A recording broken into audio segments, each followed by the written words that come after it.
கோமயம்ங்கிறது நமக்கு பெரிய பெரிய மெடிசன். ஐஐடி டைரக்டர் ஒரு கான்ட்ரவர்ஷியலான விஷயத்த சொல்லியிருக்காரு. சரி, நீங்க சொன்னது தப்பு அப்படின்னு ஒரு மருத்துவ சாரார் ஒரு பக்கம், மற்றவங்க வந்து ஒரு பக்கம் குற்றச்சாட்டு அவர் மேல சொன்ன உடனே வலைய விரிக்கிறான், வம்பளுக்கிறானே, வாயை பிடிச்சி வாயில உன்னோட ஊர் வச்சிடக்கூடாதா சாமி.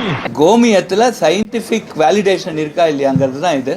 5 பேப்பர் ஒரு பேட்டன்ட் டாக்குமெண்ட் அனுப்புறேன். அந்த 5லையும் பார்த்தீங்க அப்படின்னா 3 வெறும் ரிவ்யூ தாங்க. அவங்க சொன்னாங்க, இவங்க சொன்னாங்க அப்படின்னு அதில் ஃபுல்லாக பார்த்தீங்க அப்படின்னா ஒரு ஜேர்னல் பற்றி தான் எழுதியிருக்காங்க தவிர யாருமே நான் இத்தனை பேரை வச்சு இத்தனை ரிசர்ச் பண்ணேன் அப்படின்னு எழுதலை. ஓ, நீ அப்படி வரியா?